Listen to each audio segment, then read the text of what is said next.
En esta clase vamos a ver la unidad temática número 5, ciclos termodinámicos, en particular ciclos de refrigeración. En primer lugar, les dejo una lista con los conceptos previos que vamos a necesitar para el desarrollo de esta clase. En caso de que tengan alguna duda o necesiten reforzar algún concepto, simplemente pueden venir a esta diapositiva y haciendo clic en alguno de los links que les dejo acá a disposición van a poder llegar a la clase correspondiente. Cada vez que hagamos referencia a alguno de estos conceptos ya vistos, lo voy a remarcar con un colorcito de fondo celeste, cosa que ustedes ya sepan que en todo caso pueden venir a repasarlos acá. En particular, estos conceptos van a ser lo que son sistemas abiertos, lo que son equipos dentro de sistemas abiertos, la interpretación de los diagramas TS, lo que son las condiciones de operación y simplificación aplicables a cada equipo, conceptos de fuentes térmicas y sumideros, máquinas térmicas, ciclo de Carnot en particular, y lo que son los ciclos ideales, los ciclos internamente reversibles y los enteramente reversibles. Vamos a hacer un pequeño repaso de lo que es el ciclo de Carnot. Nosotros ya vimos que se trata de un dispositivo que convierte calor en trabajo y que está compuesto por dos evoluciones adiabáticas reversibles, que son las verticales que vemos acá para la compresión y para la expansión, y por dos evoluciones isotérmicas reversibles. Estas evoluciones isotérmicas reversibles, recuerden que ocurren absorbiendo calor a una temperatura que vamos a llamar TH por T high. Esa evolución se da a la misma temperatura que la temperatura de la fuente con la cual este dispositivo intercambia calor, y nuestro dispositivo va a desechar calor a una temperatura que vamos a llamar TL por T low, también a través de una evolución que va a ser isotérmica reversible y que va a ocurrir a la misma temperatura que la temperatura de esa fuente con la cual se está intercambiando ese calor. Entonces, si bien el objetivo de nuestro ciclo de Carnot es convertir calor en trabajo, recuerden que para no violar el enunciado de Kelvin-Planck, parte del calor que se incorpora al ciclo va a tener que ser desechado hacia una fuente a una temperatura más baja. Entonces, va a haber una determinada fracción de ese calor incorporado que efectivamente va a ser convertido en un trabajo o en potencia si lo miramos por unidad de tiempo, y esa fracción convertida en potencia justamente la vamos a llamar eficiencia térmica del ciclo. Entonces, recuerden que esto también ya lo habíamos definido, que es la eficiencia térmica para cualquier ciclo de potencia va a estar dada por el cociente entre la potencia obtenida y el calor incorporado a nuestro ciclo. Habíamos llegado a demostrar también que para el caso particular de un ciclo de Carnot, esa eficiencia térmica podía ser expresada simplemente a partir del cociente de las temperaturas entre las cuales operaba nuestro ciclo, ¿sí? Que son estas dos temperaturas que vamos a llamar a lo largo de la clase TH y TL, por temperatura alta y temperatura baja. ¿Qué es lo que venía a decirnos además esta eficiencia térmica del ciclo de Carnot? Nos daba una especie de techo, una especie de máximo al cual podíamos aspirar con cualquier otro ciclo que fuera a operar entre las mismas temperaturas de fuente. Entonces, el ciclo de Carnot operando entre dos determinadas fuentes va a ser el ciclo a partir del cual podamos obtener la máxima eficiencia, y cualquier otro ciclo real que opere entre las mismas dos temperaturas de fuente va a tener una eficiencia térmica menor.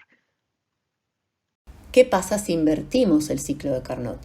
Me preguntarán por qué hago esto. Justamente el ciclo de Carnot, al ser reversible, también nos da la posibilidad de recorrerlo en sentido inverso. Si yo el ciclo de Carnot lo recorro en sentido inverso, voy a estar transitando, recorriendo las mismas evoluciones, solamente que para el otro lado. Cuando recorro entonces al ciclo de Carnot de manera invertida, vamos a llamar a estos dispositivos refrigerador de Carnot o bomba de calor de Carnot, y ahora vamos a ver cuál es la diferencia. Otra vez, estos dispositivos lo que me van a estar dando va a ser una máxima eficiencia ante las mismas temperaturas de sumidero. La primera pregunta va a ser, ¿cómo vamos a determinar la eficiencia en este caso? Si bien en los casos de ciclos de potencia lo que buscábamos era obtener potencia a partir de un calor que ingresaba desde una fuente caliente, en los ciclos de Carnot invertido y lo que van a ser ciclos de refrigeración o bombas de calor, cambia el objetivo del proceso. En nuestro caso, el objetivo del proceso, fíjense que va a ser el siguiente. Lo que va a hacer este ciclo de Carnot invertido va a ser extraer calor de un ambiente a una temperatura baja. Ese proceso de extracción o remoción de calor se va a dar en el evaporador, que se da de 1 a 2. De 2 a 3 vamos a pasar teóricamente por un compresor para llegar a la etapa de manera isentrópica, de manera adiabática reversible, también para llegar a la etapa de alta presión, y el proceso de condensación se va a dar rechazando calor hacia un ambiente que está a la temperatura más alta de nuestro ciclo. Entonces, acá empieza a ocurrir algo antiintuitivo, que es que este tipo de ciclos nos plantean remover calor de un ambiente más frío y rechazar calor hacia un ambiente más caliente. Justamente ese va a ser el objetivo de lo que vamos a ver en esta unidad temática, y para que esto se cumpla vamos a necesitar la incorporación de potencia, ¿sí? Si bien antes lo recorríamos el ciclo en el sentido de las agujas del reloj y el área bajo la curva nos resultaba positiva y obteníamos potencia, en este otro caso lo vamos a recorrer de manera inversa y vamos a tener que suministrar de potencia a nuestro ciclo para que esto funcione. ¿Qué otra pregunta nos tenemos que hacer acá? El ciclo de Carnot, nosotros ya habíamos visto que no era un modelo realista. ¿Por qué no era un modelo realista?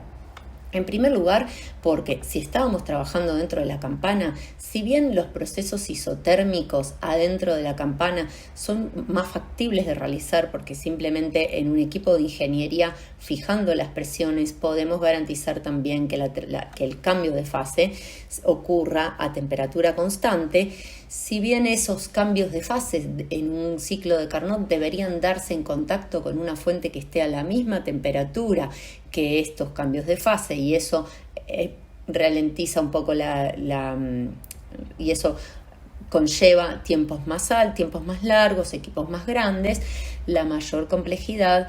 Cuando estamos adentro de la campana se dan los procesos de compresión y expansión. Fíjense que estaríamos trabajando con un compresor que tiene una entrada con una proporción de líquido muy importante y una turbina en la cual entra líquido y se produce una vaporización parcial adentro del equipo. Esto hace que este ciclo sea impracticable en la vida real, por lo tanto vamos a tener que desarrollar de alguna manera algunas correcciones o arreglos para llevarlo a la práctica. Algunos me preguntarán por qué no puedo sacar el ciclo de Carnot afuera de la campana. Con eso lo que me evito es este problema de la vaporización parcial. Es cierto que eso puede pasar, pero si sacamos el ciclo de Carnot afuera de la campana, además de que los procesos afuera de la campana van a ser mucho más difíciles de mantener lo que son los procesos isotérmicos, también nos estaríamos perdiendo la riqueza que nos da esto de poder utilizar los calores latentes de vaporización y condensación de un fluido adentro de la campana. En lo que es refrigeración vamos a estar jugando muchísimo con esos calores latentes. Vamos a responder primero la primera de las preguntas que nos hicimos, que fue cómo vamos a medir esa eficiencia. Para medir esa eficiencia lo primero que tenemos que pensar es cuál es nuestro objetivo, ¿sí? Para los ciclos de refrigeración los podemos aplicar para dos objetivos diferentes. El primer objetivo, que es el de refrigerar propiamente dicho, un ciclo de refrigeración propiamente dicho, lo que tiene por objetivo es remover calor de un espacio o un recinto a refrigerar. El objetivo es entonces mantener un recinto a una temperatura baja a través de la entrega de potencia y de un dispositivo que desechará calor a un ambiente más caliente. Un ejemplo cotidiano de esto es, como tienen acá, una heladera a la cual si yo la conecto al suministro eléctrico voy a lograr remover calor de manera de mantener el recinto a una temperatura más baja que la temperatura ambiente a la cual estamos desechando el calor, ¿sí? Entonces, si bien recién sonaban que eran procesos antiintuitivos, fíjense que en lo cotidiano los tenemos muy al alcance de la mano. No solamente una heladera, cualquier cámara frigorífica desde ya, incluso también los aires acondicionados. Los aires acondicionados lo que hacen es extraer calor de nuestras casas o del recinto a refrigerar y a través de conectar el equipo a la red eléctrica, entregar calor al ambiente más caliente que está afuera en un día de verano. También estos equipos, este concepto, digamos, de ciclo de refrigeración se puede aplicar al concepto de bomba de calor. Lo único que cambia cuando analizamos una bomba de calor es el objetivo. El dispositivo puede tranquilamente ser el mismo, solamente que el objetivo ahora va a estar acá. Lo que vamos a buscar en una bomba de calor es calentar un recinto. Nuestro objetivo va a ser enfocarnos en este calor rechazado hacia una fuente más caliente. Entonces, otra vez vamos a estar extrayendo calor de una fuente más fría a través de un proceso de nuestro ciclo de refrigeración conectado a una potencia, vamos a estar desechando calor hacia una fuente o sumidero, una fuente que funciona como sumidero a una temperatura más alta.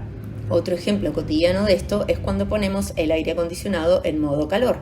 Simplemente lo que hace es extraer calor de afuera, del aire ambiente que está más frío afuera, y a través de nuestro dispositivo eléctrico entrega a nuestras casas calor.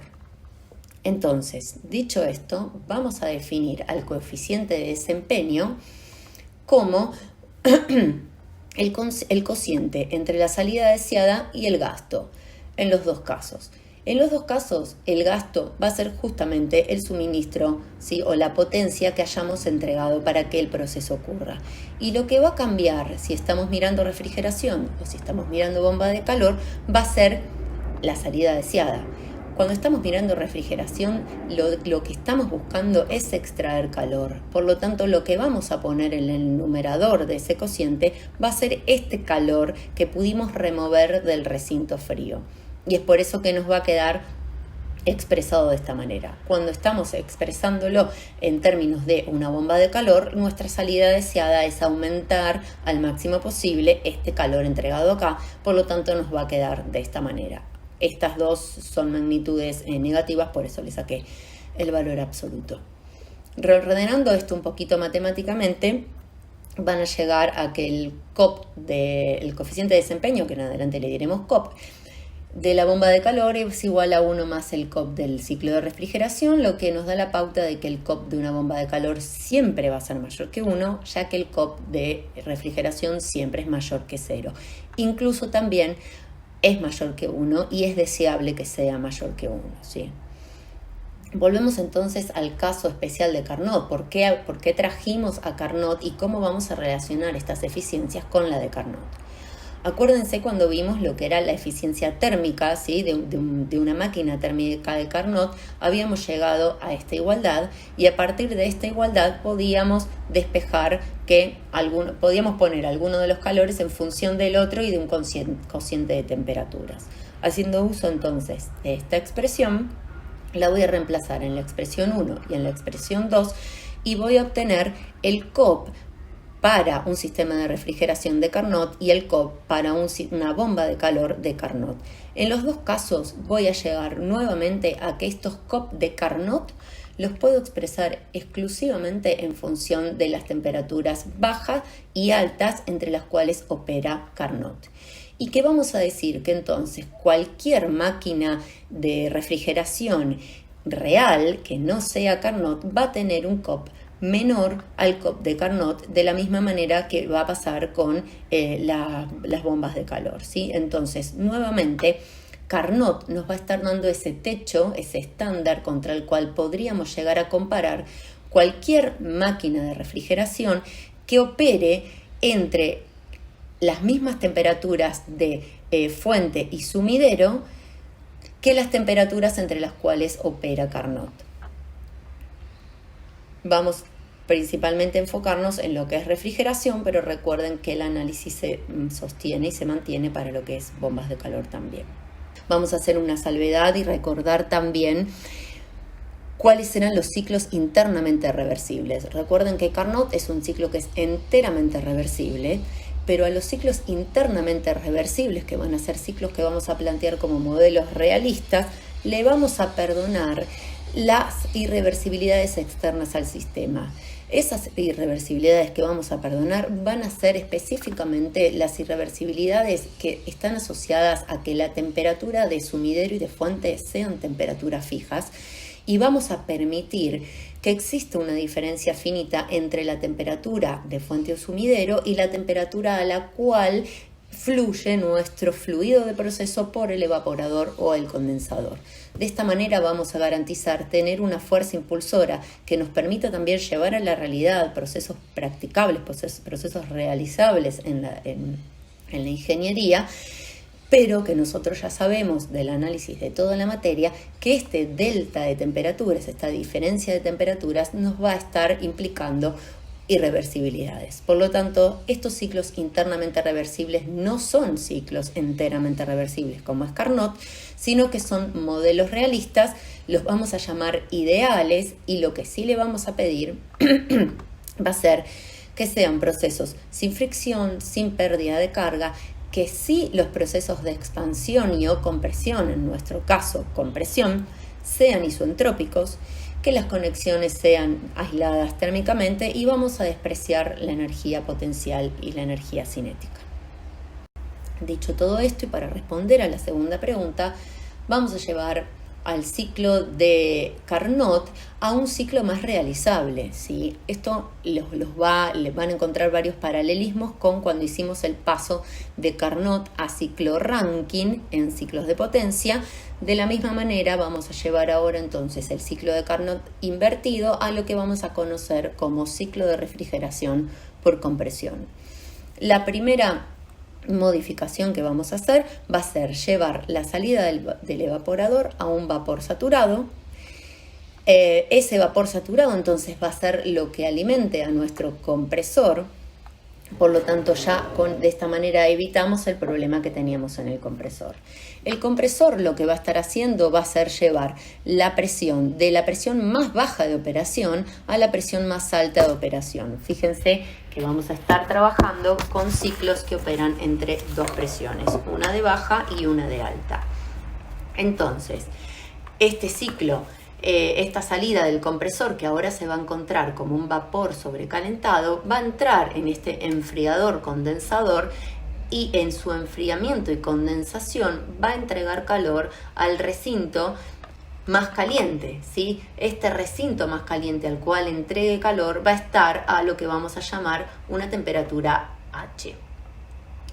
Ahora vamos a volver sobre eso, vamos a cerrar el ciclo primero. La salida del condensador la vamos a encontrar como un líquido saturado, y para evitarnos también el problema que teníamos con la turbina que poníamos acá, la vamos a reemplazar por una válvula de estrangulamiento, y que, como nosotros ya sabemos, podemos asumir que las válvulas para este tipo de procesos, y si están lo suficientemente bien aisladas, funcionan de manera isentálpica. Por eso es que del punto 3 al punto 4 nos vamos por esta curvita, ¿sí? Descomprimiendo nuestro fluido desde la presión alta hasta la presión baja, de manera de entrar al evaporador como una mezcla de líquido-vapor.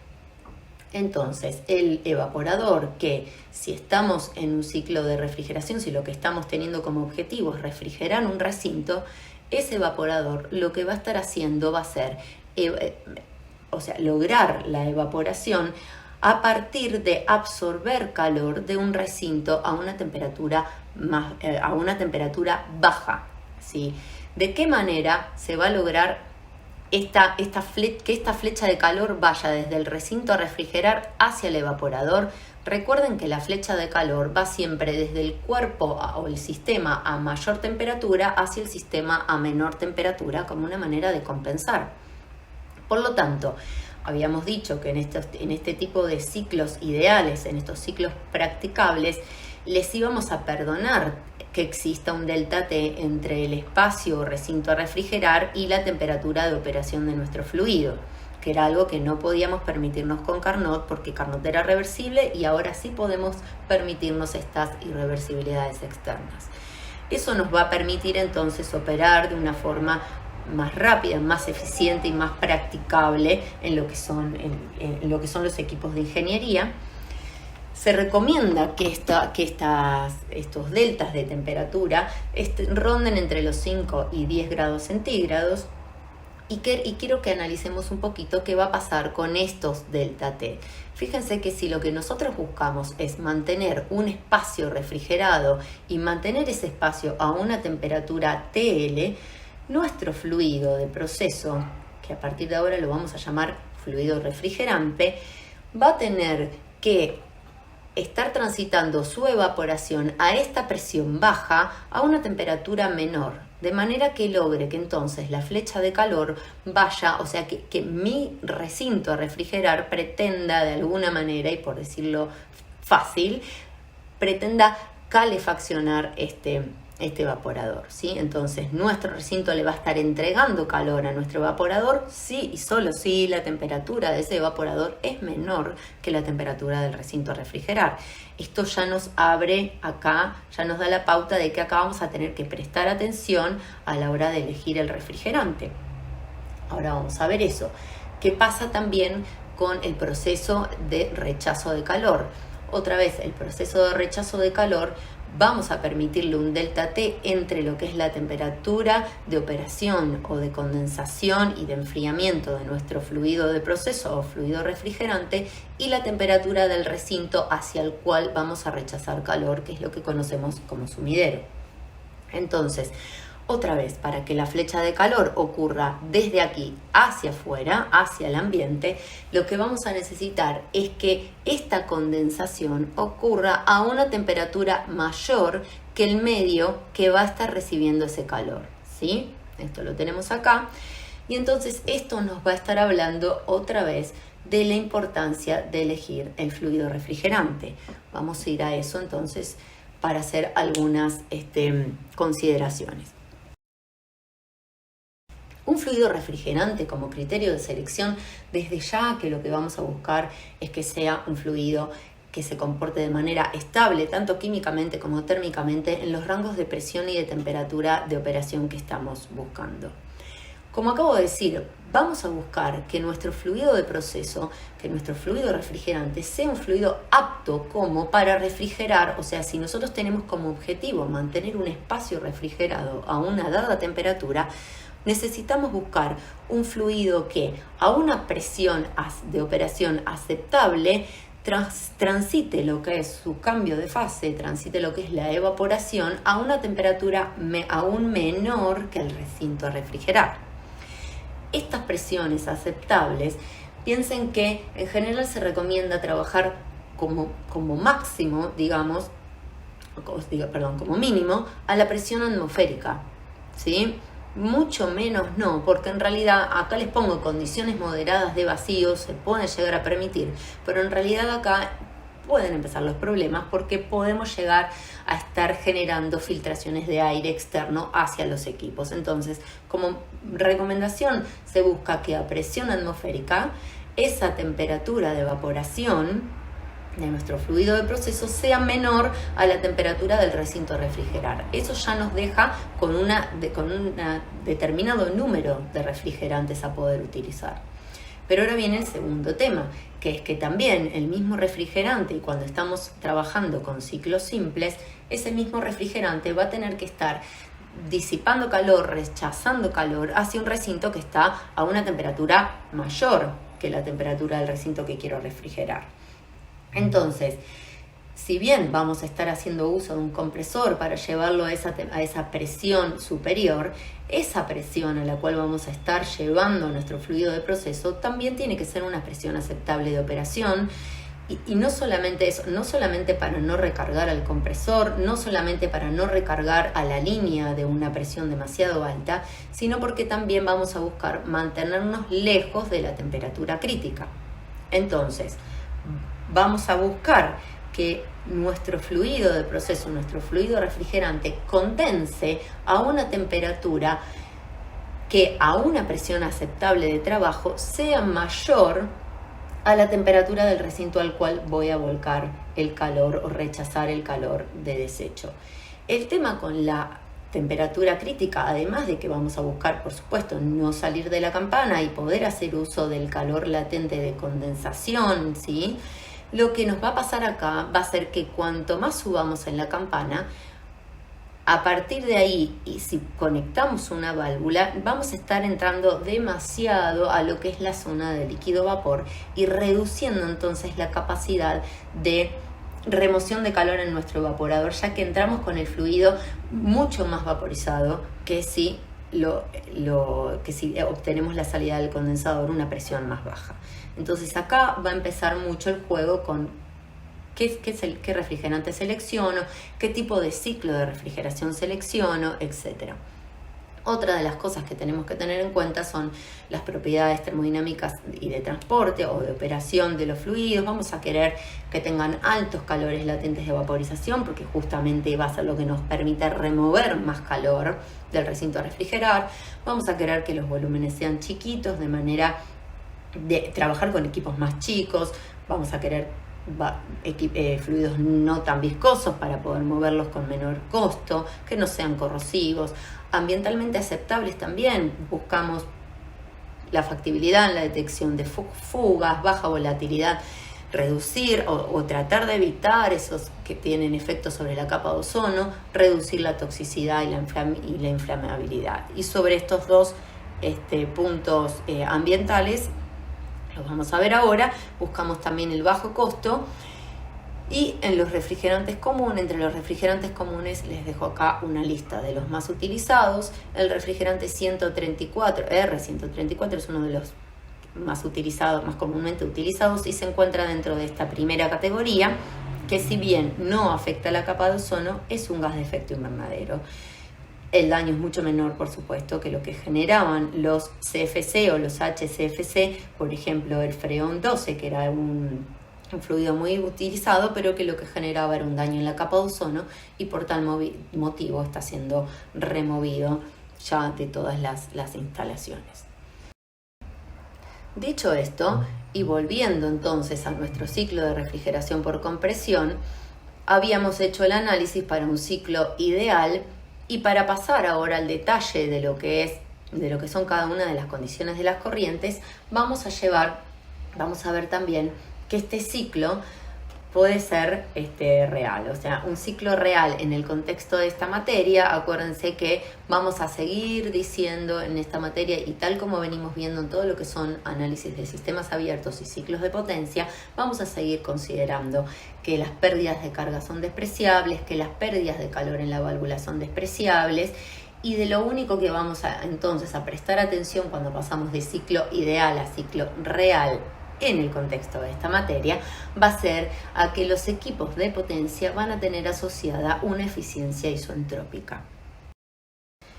Cuando llevamos estos equipos al análisis de punto por punto, recuerden que nosotros lo que podemos hacer, como yo siempre les recomiendo, es que se armen una tablita en donde pongan cada uno de los puntos de salidas o entradas a los equipos, al lado las propiedades termodinámicas a determinar, y van a encontrar que para el ciclo ideal, simplemente con conocer las presiones entre las cuales trabaja nuestro fluido, nuestro proceso, vamos a encontrar entonces que todo lo que es la línea de condensación mantiene una línea de presión alta, y todo lo que es la línea de evaporación mantiene lo que es una presión baja.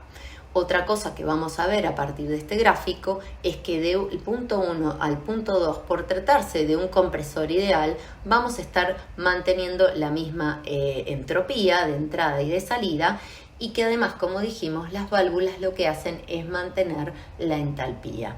De esta manera, y habiendo definido entonces en cada uno de los puntos dos variables, vamos a poder definir de manera completa las propiedades de nuestro fluido en cada uno de los puntos. Esto nos va a permitir hacer entonces todos los análisis termodinámicos que queramos hacer según lo que se nos esté pidiendo en el ejercicio. Para los ciclos reales, simplemente lo que vamos a hacer es interponer una columna más. Después de la salida isoentrópica vamos a poner la salida real. ¿Qué es lo que pasa acá? Nosotros ya sabemos por definición que la salida real, la salida de nuestro equipo real respecto a la isoentrópica, lo que comparte es la presión. y que entonces para poder definir del todo a este punto 2, del cual lo único que conocemos es la presión, vamos a necesitar buscar algún punto más. Sabemos que va a salir a una temperatura mayor, sabemos que va a salir a una temperatura mayor, y lo único que sí vamos a poder determinar va a ser la entalpía a través de la eficiencia isentrópica del compresor. Entonces, esto ya lo hemos visto en sistemas abiertos y también en ciclos de potencia. Simplemente acá en nuestra clase de refrigeración me interesa que vean entonces cómo construir las tablitas con cada uno de los puntos de entradas o salidas del equipo, los balances en los equipos, ustedes ya saben hacerlos, y lo que vamos a sumar en esta presentación es el cálculo del COP. Recuerden que el COP, si en lo que nos estamos enfocando es en la refrigeración, la salida deseada va a ser el calor removido en el evaporador. Por lo tanto, va a ser la magnitud que pongamos en el numerador y vamos a reemplazar entonces el balance de energía para lo que es el evaporador acá arriba y el balance de energía del compresor acá abajo, y nos va a quedar entonces que el COP para un ciclo simple de refrigeración por compresión va a estar relacionado simplemente con la diferencia de entalpías que ocurre en el evaporador respecto a la que ocurre en el compresor. Cuando vamos a hacer los balances de energía, entropía y exergía del ciclo, si bien todo esto ustedes también ya lo vieron en todo lo que es análisis de ciclo, análisis de sistemas abiertos y en ciclos, vale la pena mencionar que en cada vez que estemos trabajando con ciclos, todas las funciones termodinámicas se van a anular. Y esto era porque las funciones termodinámicas como entalpía, en este caso entropía e incluso la exergía del sistema, son funciones de estado. Las funciones de estado lo que nos decían era que no nos importaba el camino recorrido, sino que nos importaba solamente el punto del cual partíamos y el punto al cual llegábamos, más allá de las consideraciones matemáticas que hicimos cuando desarrollamos el tema. ¿Sí? Como en un ciclo parto de un punto y llego al mismo punto, todas estas funciones se anulan y por lo tanto llegamos que entonces el balance de energía para el ciclo va a estar asociado únicamente con todas las formas de energía que traspasan lo que son las fronteras de nuestro sistema, que son la tasa de calor y la potencia. El balance de entropía, que se va a traducir en lo que es la generación de entropía, ¿sí? Todo el aumento de entropía, todo lo que podamos relacionar irreversibilidades en nuestro ciclo va a estar asociado únicamente a las fuentes térmicas y las temperaturas contra las que operan esas fuentes térmicas, y esto nos lleva otra vez a pensar esa diferencia que teníamos con Carnot. ¿Se acuerdan que Carnot operaba intercambiando calor con fuentes térmicas que se encontraban a la misma temperatura que el sistema? Eso no pasa en los ciclos reales y eso es lo que entonces introduce irreversibilidades en este término. En el balance de exergía vamos a encontrar que también todos los cambios exergéticos que ocurran, que ahora vamos a ahondar un poquitito más, van a estar asociados a las fuentes térmicas. La potencia útil óptima, como siempre, para un sistema abierto va a estar asociado a lo que es la potencia neta del ciclo más la potencia perdida, en este caso la potencia útil, que es una magnitud menor que 0, y la potencia perdida, que como siempre va a ser una magnitud positiva porque viene de la generación de entropía del universo, ¿sí? ¿Por qué les pongo estos signos acá? Para recordar que entonces cualquier irreversibilidad, y cuanto más grandes sean esas irreversibilidades, le van a estar quitando energía en el balance del trabajo útil óptimo, van a estar quitando la capacidad de traducir a esta potencia que nosotros de alguna manera estamos pagando en un aprovechamiento real. Para lo que es el balance exergético vamos a comparar lo que es la exergía aprovechada respecto de la exergía suministrada. En todos los casos nos va a quedar como simplemente el cociente entre el trabajo útil, la potencia útil óptima y la potencia neta del ciclo, o la variación de exergía total del ciclo y la potencia entregada. Vamos a hacer un pequeño análisis exergético y vamos a considerar, en primer lugar, qué pasa si a nuestro ciclo lo estamos mirando con el objetivo de refrigeración. Si lo estamos mirando con el objetivo de refrigeración, para hacer un análisis exergético simple, podemos pensar que estamos removiendo calor de un recinto a refrigerar y que el calor que estamos rechazando lo estamos rechazando hacia el estado muerto, o en este caso lo podemos pensar al estado muerto simplemente como el ambiente al cual estamos rechazando nuestro calor.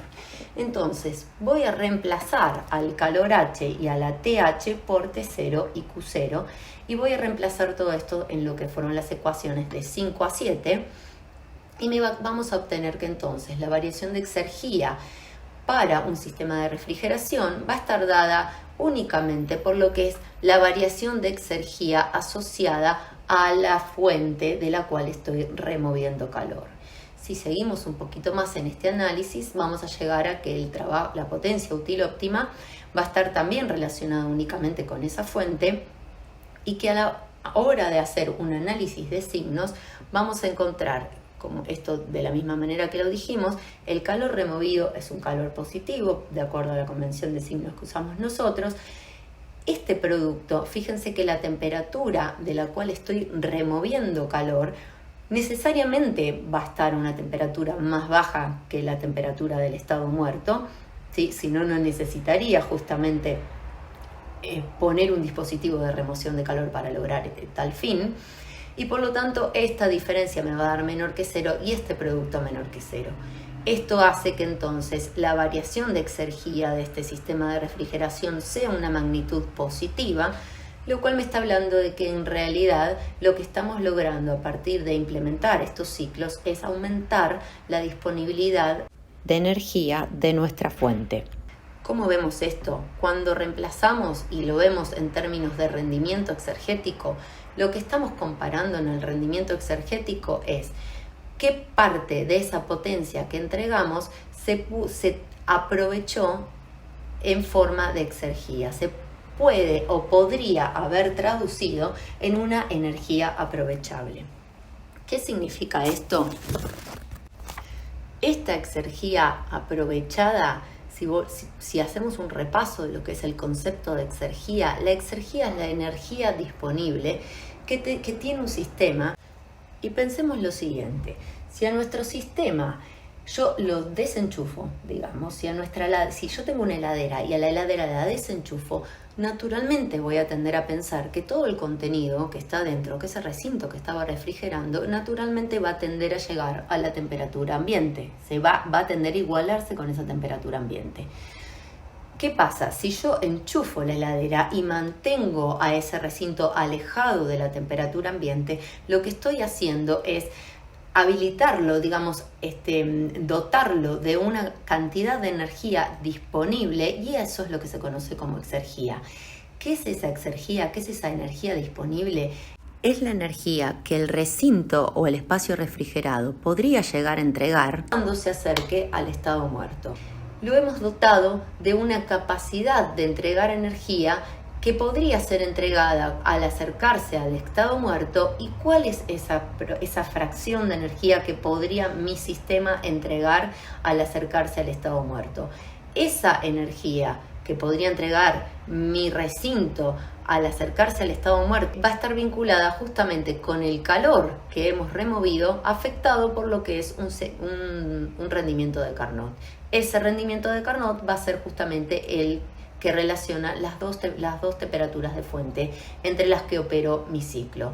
Entonces, del análisis exergético vemos que la exergía que pudimos aprovechar, o sea, lo que le aumentamos la disponibilidad de energía, fue al recinto a refrigerar. ¿A costas de qué? A costas de pagar esta potencia. Si aplicamos el mismo razonamiento para una bomba de calor, vemos que el objetivo cambia y que ahora en realidad de donde estamos tomando calor va a ser del estado muerto. Entonces vamos a reemplazar esta temperatura L por T0 y ese calor por Q0. Hacemos el mismo razonamiento y vamos a llegar nuevamente a que lo que hicimos fue aumentar la exergía de ¿qué? De la fuente, y en este caso la exergía de qué fuente aumentamos, cuál fue la fuente que alejamos del estado muerto y que logramos dotar de una capacidad de entregar energía en caso que vuelva a ese estado muerto. esa fuente que dotamos de mayor capacidad de realizar un trabajo es la fuente caliente en el caso de la bomba de calor.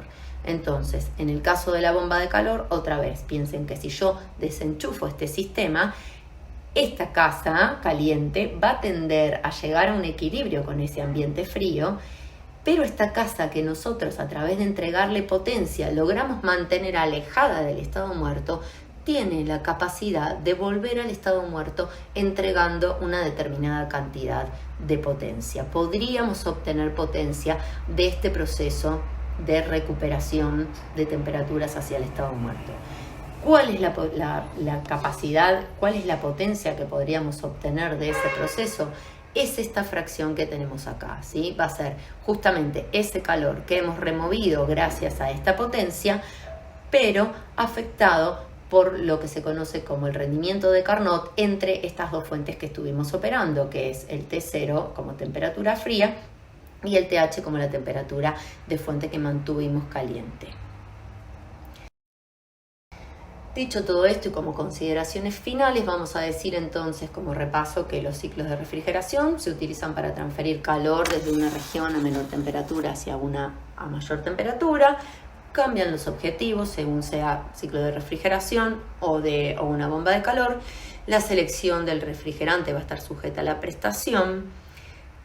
El ciclo de Carnot invertido nos va a dar un máximo de eficiencia para cualquier otro ciclo que opere entre las mismas temperaturas de fuente y sumidero, y que existen múltiples arreglos de refrigeración que son adaptables a otras necesidades de proceso, como por ejemplo los procesos de cascada o multietapa, que pueden llegar a estar buscando o bien bajar la temperatura de refrigeración o bien aumentar la eficiencia, etc.